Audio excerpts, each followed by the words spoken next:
네, 마켓 인사이드 시간입니다. 앞서서 계속해서 말씀을 드린 것이 미국 증시는 사상 최고가 연일 경신을 하고 있는데 우리 증시 물론 오름세를 이어가지만 좀 부진하다라는 소식이었습니다. 그렇다면 이러한 부진의 원인이 어디에 있는지 내년에는 과연 또 괜찮을 수 있을지 이 시간은 베스트 애널리스트 모시고 도움 말씀 들어보겠습니다. KDB 대우증권의 박승영 연구위원과 함께합니다. 안녕하세요. 안녕하세요. 네, 제가 또 베스트 애널리스트라고 소개를 해드려서 시청자 여러분들이 더욱더 기대가 클 것 같은데 큰일 났네요. 예. 일단 지금 시장에 대해서는 어떻게 보세요? 지금은 이제 그 말씀해 주신 것처럼 중국 시장이랑 그다음에 미국 시장 좀 방향이 많이 다르죠. 특히나 중국 같은 경우에 좀 많이 못 오르고 있는데 그거는 이제 앞서서 들으신 것처럼 그 중국의 단기 금리가 좀 많이 급등을 하면서 못 오르고 있는 측면이 있습니다. 근데 그게 연말에 좀 일시적인 요인들이 껴 있어서 그렇거든요. 그래서 그런 부분만 좀 해소가 된다라고 하게 된다면 그때는 주가가 다시 좀 중국 시장과 함께 반등할 수 있지 않을까 싶은 생각을 좀 하고 있고요. 한국 시장의 특징적인 점은 올해부터 나타난 특징인데 다른 나라 시장이 좀 후행해요. 그러니까 먼저 올라가고 먼저 떨어지는 것이 아니라 늦게 올라가고 늦게 떨어지거든요. 근데 지금 미국이나 일본이나 뭐 대만 시장 이렇게 좀 주요 시장이랑 좀 차이가 벌어졌다라고 하는 거는 수급만 좀 좋아지면 뭐 내년 초라고 보고 있는데 그때는 다시 좀 캐치업이 나타날 수 있는 구간이다라고 생각을 하고 있습니다. 네, 그렇군요. 그리고 국내에서 또 요즘 관심이 많은 것이 환율 문제입니다. 엔화 약세 계속해서 이어지고 있는 상황이고 이에 반해서 원화 강세 이 부분 같은 경우에는 사실 추세이기 때문에 계속해서 이어질 것이다라고 이야기가 많은데 관건은 또 속도 아니겠습니까? 이러한 부분에 대해서는 어떤 평가를 해주세요? 엔화는 어느 정도 좀 그 반영이 많이 된 것 같아요. 그러니까 추가적으로 약세를 보인다고 하더라도 이제는 어느 정도 반영이 됐다라고 하는 게 좀 중요한 것 같고요. 일본 주식시장이 이제 거의 사상 최고가, 직전 고점을 좀 넘어서는 모습을 보여주고 있는데, 이러한 것들도 어떻게 보면은 엔화가 추가로 약세를 갈 거다라고 하는 기대감을 좀 많이 반영한 것이 아닌가라고 생각을 합니다. 엔화가 왜 약세를 가는지에 대해서는 뭐 여러 가지 요인들이 있지만 그 중에 중요한 거 하나는 이제 실질금리예요. 그러니까는 일본이 제로금리 정책을 취하고 있고 그리고 최근에 물가가 떨어지고 있고 근데 이제 물가가 과거에는 많이 떨어졌었는데 최근에 오르고 있죠. 물가가 오르고 있음에도 불구하고 금리를 올리지 않고 있다라고 하는 것이 중요하고요. 우리나라는 반대로 물가가 떨어지고 있는데도 금리를 안 내리고 있죠. 그래서 실질금리 측면으로 보면은 우리나라 그 실질금리가 되게 높아요. 실질금리가 높은 나라로 이제 유동성이 들어오는 것은 당연합니다. 그렇기 때문에 원화가 엔화보다 강세를 보이는 거는 통화정책의 차이에서 기인한다고 보시면 되고요. 이러한 것은 어떻게 보면 내년 뭐 3월 전후로 해서 뭐 한국은행 총재 교체가 있는데 그때 바뀔지 안 바뀔지는 두고 봐야지 알 것 같고 기본적으로 이런 구도는 내년 초까지는 좀 이어질 수 있을 거다라고 봐야 될 것 같습니다. 네, 그에 따라서 이에 따른 업종별 미치는 영향은 어떻게 보세요? 자동차가 제일 좀 크죠. 예, 그렇죠. 자동차가 제일 불리하고 저는 그래서 내년 상반기까지 자동차는 관심을 안 가지시는 게 좋을 것 같아요. 네, 전기전자 업종 같은 경우에는 그래도 좀 괜찮은가요? 이게 전기전자 특히나 이제 반도체랑 핸셋 같은 경우는 좀 분리해서 봐야 되는데 IT는 우리나라 기업들이 시장을 좀 이렇게 만들어가는 그런 산업이에요. 그러니까 우리나라가 공급을 줄이면 삼성전자, 뭐 하이닉스가 공급을 줄이면 가격이 오르고 공급을 늘리면 이제 떨어지는. 그러니까 이미 시장 지배력이 공고하기 때문에 시장 지배력이 공고한 상태에서는 환율에 대한 영향은 굉장히 미미합니다. 근데 자동차는 우리가 시장 지배력을 가지고 있는 산업은 아니죠. 뭐 다른 유럽이나 아니면 일본에 따라가야 되는 미국이나 따라가야 되는 입장이기 때문에 아무래도 환율 영향이 좀 취약할 수밖에 없고요. 지금 우리나라 입장에서는 좀 가격 경쟁력을 바탕으로 해서 쉐어를 늘려가고 있는 중이었는데 그러한 어떤 흐름들이 어렵다라고 한다면 자동차에 대해서는 IT에 비해서 당연히 좀 부정적으로 볼 수밖에 없죠. 그렇군요. 그리고 앞서서 제일 첫 번째 드린 우리 시장이 왜 이렇게 부진한가에 대해서 여러 가지 또 이유를 들어주셨는데 그 중에 하나가 먼저 말씀해 주신 것이 중국의 단기금리 급등이다. 하지만 이것은 연말에 좀 일시적으로 나타나는 현상이다라고 말씀해 주셨어요. 그렇다면 내년이 되면 이런 점이 좀 사라지면서 춘절 효과가 나타나면서 좀 모멘텀으로 작용이 될 수 있을까요? 춘절이 1월 말이죠. 그러니까 우리도 구정이 이제 설날 1월 말인데 예년보다 조금 빨라요. 조금 빠르고 특히나 이제 음력이랑 양력이 다르기 때문에 좀 이상하게 나타나는 지표들이 있습니다. 몇 가지가. 대표적인 게 이제 BDI 같은 걸 보게 되면 원래 12월에 좀 빠져요. 그 계절적인 비수기 때문에 그렇거든요. 근데 올해는 좀 오르죠. 그러니까 올해 오르는 이유를 생각을 해보면 작년보다 중국의 춘절이 빠르기 때문일 것 같아요. 아마도 예상해 보건데.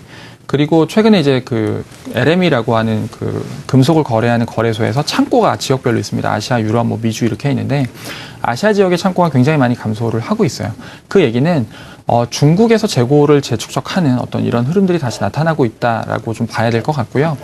연말까지 어떤 자금 시장의 문제들 때문에 주식 시장은 좀 하락하고 있지만 실물 경제를 보여주는 지표들은 생각보다 견조하다라고 하게 된다면 내년 초에 우리가 봐야 될 거는 지금 일시적으로 굉장히 시장 흔드는 것처럼 보이지만 그거는 내년 1월 1일이 되면 뭐 언제 그랬냐는 듯이 사라질 그런 재료들이거든요. 예. 그러면 그때부터는 실물 경기 쪽으로 보는 게 맞다라고 보면 지금 뭐 화학이나 조선이나 그러니까 우리가 흔히 이제 중국에 좀 많이 연동되는 그런 업종들 같은 경우에 최근에 흐름이 좀 좋아지는 듯 하다가 다시 안 좋아졌는데 이런 업종도 조정받을 때마다 사는 게 맞다라고 생각하고 있습니다. 네, 그렇군요. 중국 관련주는 조정 시 매수 전략 주셨습니다. 그리고 또 다른 이유로 대만 시장과 요즘에 우리 시장이 그 이전 같은 경우에는 계속해서 동조화가 된다라고 이야기가 많았는데 최근에는 좀 약간 탈동조화되는 양상이잖아요. 그 구체적인 이유는 어디 있는 건가요?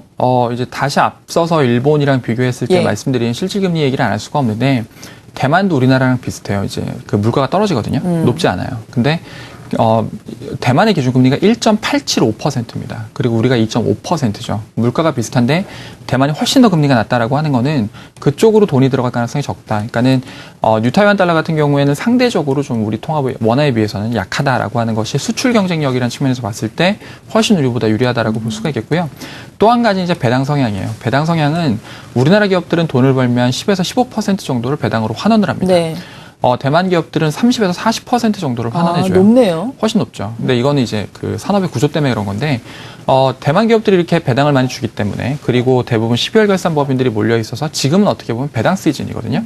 삼성전자보다 삼성전자 우선주가 훨씬 더 많이 오르죠. 이거는 시장 참가자들이 배당에 반응을 하고 있다라는 증거로 봐야 될 것 같고요. 시장을 놓고 봤을 때 그러면 연말 배당 시즌을 맞은 글로벌 투자가들이 한국보다 대만을 우선시하는 건 너무나 당연하죠. 근데 이것도 마찬가지로 배당 시즌이 12월 말이면 이제 끝나잖아요. 그러면 내년부터는 상대적으로 우리 주가가 이제 싼지 비싼지를 봐야 될 텐데 대만보다 우리가 원래 PER 기준으로 뭐 PBR 마찬가지입니다만 한 70% 정도 수준이에요. 밸류에이션이. 그건 배당이 낮아서 그렇습니다. 근데 지금은 60% 수준까지 떨어져 있어요. 그렇다라고 하는 거는 10%포인트 정도는 우리가 대만을 캐치업할 수 있는 여력이 있다라고 봐야 되겠죠. 그러니까는 앞서서도 중국 때문에 캐치업이 가능하다라고 말씀드렸고 지금도 대만 때문에라도 이제 상대적인 어떤 밸류에이션 매력이 생겼다라고 말씀을 드렸는데 그러한 것들이 내년 1월 초에는 나타날 수 있을 거다. 그리고 그걸 보고서 지금 뭐 이제 몇 거래는 안 남았지만 네. 지금이라도 주식을 사는 게 좋다라고 강조를 해서 말씀을 드리도록 하겠습니다. 네, 그렇다면 구체적인 투자 전략 여쭤보기 전에 이렇게 주식시장이 캐치업이 가능하다면 어느 정도까지 뭐 일단 1월을 본다면 지수 상승을 기대를 해볼까요? 1월은 일단 직전 고점까지는 가야죠. 2070 정도. 네.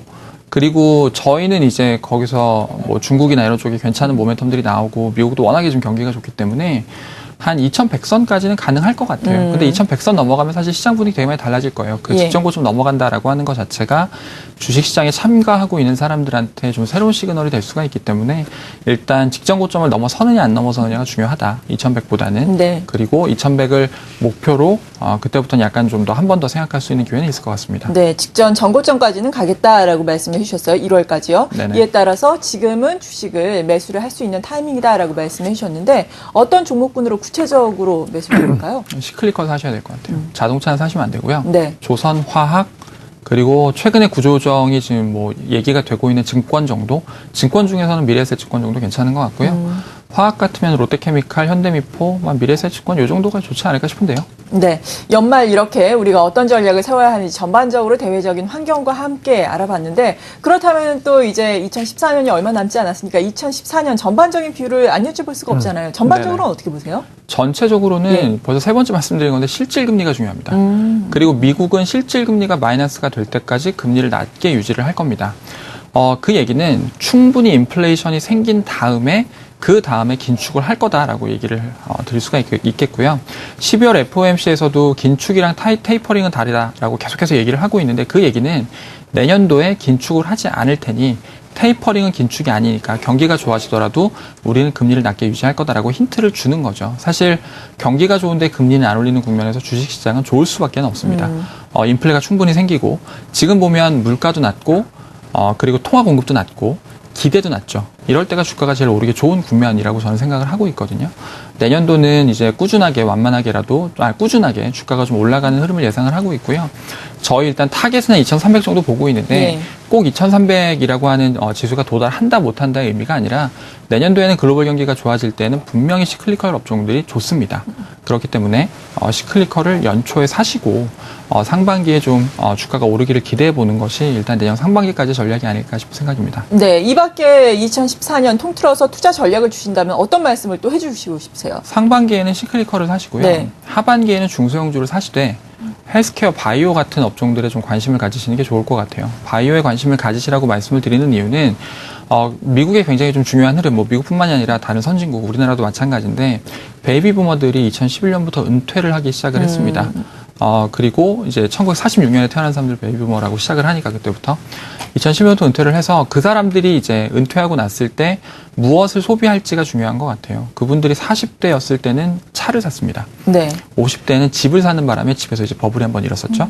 그리고 지금은 약을 사고 있거든요. 실제로 그건 데이터 해봐도 그래요. 예. 그러니까 헬스케어가 계속해서 좀 성장할 수 있는 섹터임에는 분명한 것 같고요.